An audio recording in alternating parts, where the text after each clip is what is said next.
All right, Michael, so should we cap hours? Is that the solution? If you say you have to dedicate this amount of time to being a member of Parliament, or does that go against the rules? Because they're meant to be self-employed, aren't they? Work as much as they like. No, I'm a great believer in payment by results. At the end of the day, are you providing a good service? Look, as it happened, because I made a bit of money setting up my radio stations and television stations around the world, I didn't bother with a second job. A lot of MPs don't have a second job because they're unemployable. Yeah. They couldn't get a job apart from being an MP. So, you know what? If someone can... Like Rachel Reeves. So, yeah, exactly. Who Bill said was an economist.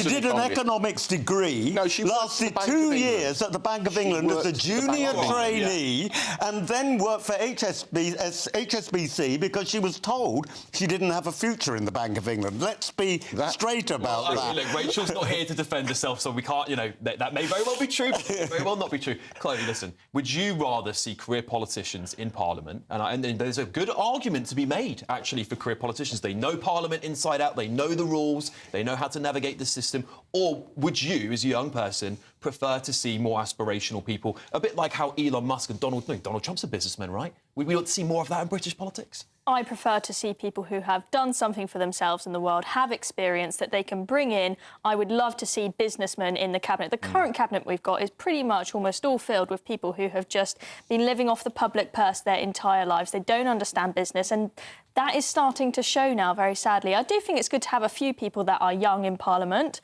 but on the whole, people with experience is a good thing. Do you know what? You need a variety of people with a variety of backgrounds in Parliament and in politics. But the track record of so-called successful business people going into politics and being successful is dodgy, to say the least. Absolutely. Yeah, I mean, look, Michael, at the end of the day, do you think people's accusations of Farage being called greedy is fair? Is that a fair assessment? It may be fair, it may not. But you know what? I don't think anybody cares. I don't think the electorate cares. What the electorate cares about is he a good MP? And as Bill said, you know, is he accessible to their members? Is he accessible to his constituents? That's what's important. Panel, look, I think actually let's start with this ruthless cut story, because I think this is really interesting.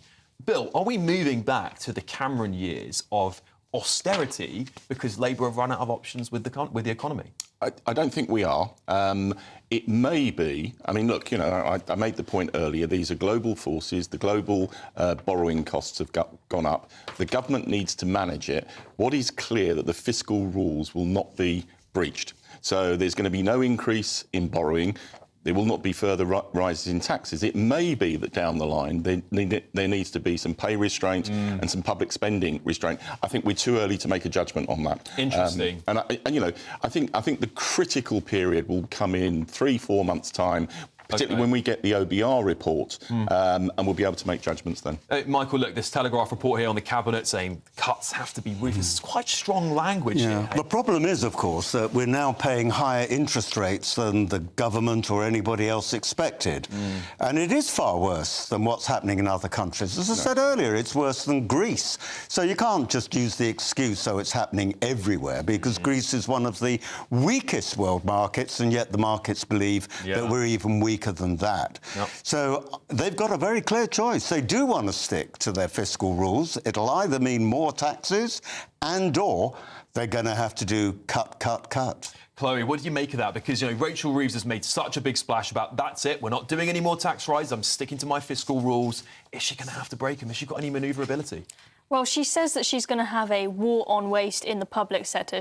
We'll see if she manages to get rid of a bunch of useless civil servants. That would be quite a nice thing, but not sure how much money that will save. I mean, after we've had this scare in the markets, we're hearing that we're going to end up having to pay more to service our debt, hearing different figures between 9 and 12 billion, which is shocking. I mean, just for context, that super controversial cut to winter fuel payments, that's only expected to raise $1.5 billion a year. I think you're going to see the Labour Party getting very unpopular after they have to make more and more cuts and break more and more promises as a consequence of this. The key to this is economic growth, and that's why regulatory reform, planning reform are so critical. Once we start motoring on that front, I think, and you know, already I made the point earlier, the OECD increased the growth forecast for the UK by 200% just before Christmas. Once What we is start... it, 200 of 0.1%, is it? No, it went from 0.5 to 1.5. Okay. So that in relative terms... We're up in single digits, guys. We can celebrate. Come on. No. An increase to 1.5%. In relative terms, after 6 months, that's a big increase. And I'm always happy to hear economic growth in the country. I don't care who's in power. Yeah, absolutely. And that's what we need. But and still lower than our competitors. 9 months' time, you will see a very different situation. Michael, do you think if the Tories are in power now, they pledged a ton